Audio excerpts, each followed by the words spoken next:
just like Santa Claus and just like the Tooth Fairy, this video is gonna have a lot of non-believers. So if you're not ready to believe, then I don't know what to tell you, big guy. Go watch someone else. Go watch Dream. But everything I'm about to tell you is absolutely true and took place on October 6th, 2023. On October 6th, 2023, I met Gorlock the Destroyer, aka the Certified Baddie, aka Al Weezy. Not joking, completely true. I'll just run you through what happened, right? So I'm at the airport, I'm not gonna say which one, and I'm at security. You know, they gotta check, you know, they don't know if I'm clean, right? They gotta see if I have any, last chance to look at me, Hector. Beep, beep, beep, beep, beep.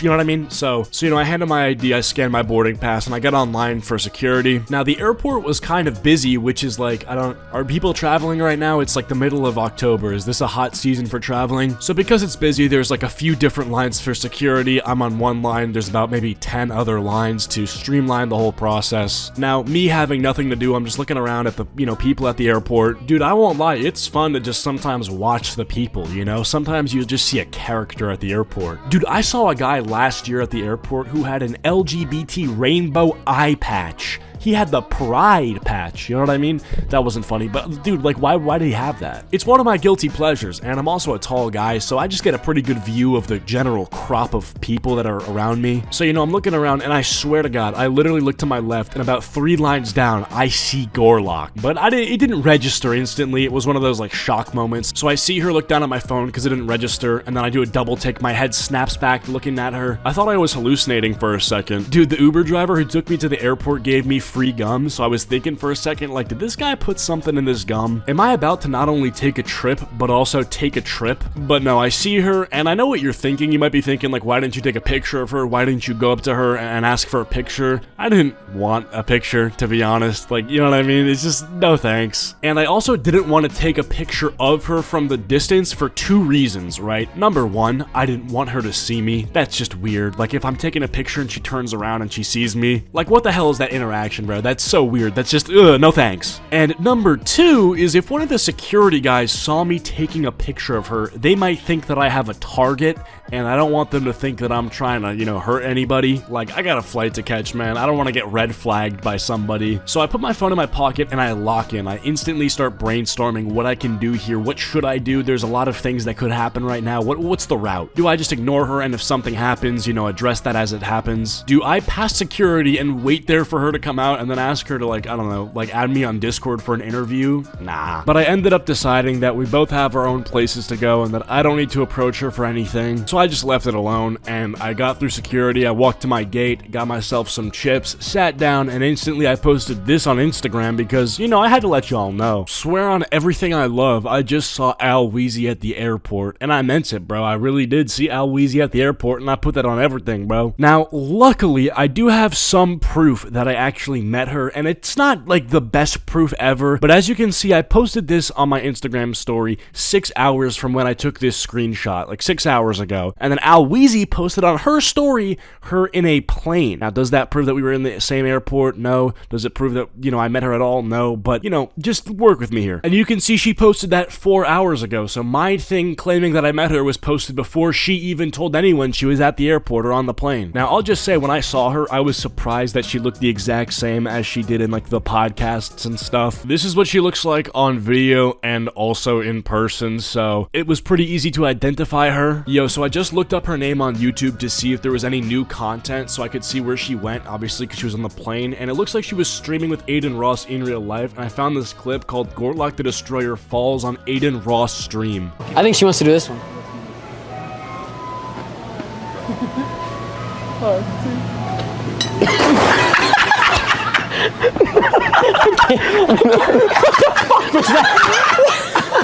Help her, bro. All right, let's help her out. Somebody gotta help her. Timer, 3 minutes. I mean, honesty is the best policy, or something. I don't know. I mean, that was like an authentic moment caught on camera, and I gotta respect Gorlock for putting herself in the vulnerable position to allow that to even happen. Because you have to know going into it, when you're doing an IRL stream with Aiden Ross and Neon, and you're Gorlock the Destroyer, like, that's what you're known as, dude, there's gonna be some antagonism. They're gonna try to, like, I don't know, start poking her in front of the camera, taking a Happy Meal box and jiggling that above her. So, you know, she cool for that, going into the lion's Den like that. I mean, she's definitely getting paid off like crazy. I mean, Aiden Ross definitely paid for her flight, paid for the plane insurance, paid for, you know, everything else. You know, paid her to stream with him. I mean, she's not, you know, just streaming with him for free, so I guess, you know, maybe it's not that big of a deal for her because she's getting so much money, but still, you know, people have standards, you know, not anyone would be willing to get embarrassed for money, and she's down, which is cool. And that's not even the only clip to come out of this interaction. There's this too. She's holding it.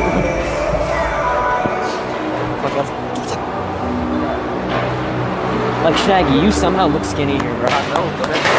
What's up? Marky. Oh my God, man! Marky, chill. Marky almost broke the screen. Like, come on, she didn't almost break the stairs, bro. Like, you're just making stuff up at this point. Gorlok the Destroyer almost shattered the tectonic plates. Like, dude, like, bro, at that point, settle down, why don't ya? Now, anyway, to circle back to the initial airport sighting. Now, like I said, I didn't approach her to ask for a picture or anything, and if I wanted to, I wouldn't actually have done that because I believe that boundaries are important. Now, that being said, I did see her taking pictures with some other people, but I also feel like, you know, she probably gets bombarded with that all the time, and, you know, look, man, she's just trying to travel, do her thing, live her life, and I'm not gonna, you know, impede on that too much. I'm gonna respect her boundaries and just let her be. Especially at an airport, I can't imagine how many middle schoolers run up to her and say, Gorlok, yo, I saw you on the W. Aiden Ross stream. You know, and it's just like, what do you do at that point? You know, like, you have to gain some sort of, like, clinical depression after that happens enough times. And I know that that's part of the give and take of being an influencer. You get one of the easiest jobs on planet Earth, but in return, you are gonna have to deal with people, like, approaching you and asking for pictures, and I get that for sure, but it has to reach a boiling point for some people. And I am sympathetic to her, right? Like, she may say some crazy things on podcasts, and, you know, she's very clippable, she's a bit of a lol cow. At the end of the day, just, you know, being cringe on a podcast doesn't mean that you should get, like, you know, whatever, ran up to in real life, and having to deal with unnecessary confrontation. You know, I'm drawing a lot of parallels to Jellybean, actually, because Jellybean basically underwent, like, doxing and stuff like that, all because she was cringe. And Jellybean obviously had it worse than, you know, Ali Weezy is having it, but I'm just saying, like, after seeing Ali Weezy in public, I definitely could see a situation where it's like, okay, she's sitting alone at a Dunkin' Donuts, or like a Chipotle, right? And then, you know, post-practice lacrosse team, they roll into the Chipotle, and then the whole team basically takes turns making the most vile string of words, talking about Ali Weezy humanly possible, like Xbox 360 party style. And then she overhears, like, the worst one and gets really upset, completely loses any interest in finishing her burrito bowl, and it's just like, you know, not that this would ever happen, and yes, I did just literally invent a complete fantasy scenario to say don't do this, but, you know, that would suck.